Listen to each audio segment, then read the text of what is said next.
Pemirsa, Bali ternyata telah dilirik oleh berbagai klub motor baru dari luar Bali untuk membuka cabang dan melakukan perekrutan anggota baru. Namun tidak sedikit dari klub motor tersebut diduga geng motor yang telah dicap buruk di daerah asalnya. Oleh sebab itu, kedepannya aparat bersinergi dengan pihak sekolah dan tentunya orang tua siswa harus segera mengetahui dan mengantongi informasi klub motor yang mempunyai catatan kriminal. Bali bukan saja menarik kunjungan wisatawan baik domestik ataupun internasional. Ternyata, klub-klub motor dari luar Bali, mulai kelas moge hingga kelas motor bebek, berlomba-lomba membuka cabang dan melakukan perekrutan anggota baru di Bali. Perlu diketahui, ada klub motor luar Bali yang diduga pernah menjadi geng motor yang telah meresahkan masyarakat karena ulah kriminalnya.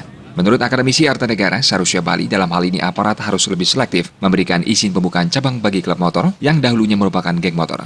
Sinergi dengan daerah asal klub motor tersebut harus pula dijalin oleh aparat, sehingga informasi akurat mengenai aktivitas klub motor tersebut bisa secara rinci didapat oleh aparat.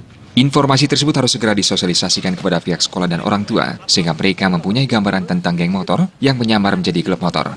Hal terpenting adalah sikap tegas dan super waspada aparat apabila terindikasi sebuah klub motor memiliki aktivitas yang mengarah pada tindakan kriminal jalanan khas geng motor. Nah, tentu mereka diizinkan membuka cabang itu dengan harapan mereka akan terkoordinasi dengan baik sehingga mereka akan bisa melakukan hal-hal yang sesuai dengan aturan yang ada. Nah, kalau kemudian terjadi penyimpangan dari aturan itu, ini yang harus dicegah dengan segera, dan kalau pencegahan secara persuasif tidak memungkinkan, ya harus dengan represif, harus tindakan, kan begitu.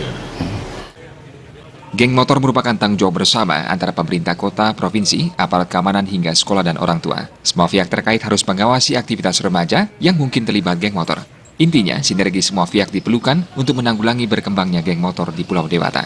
Gung Krisna, Bali TV.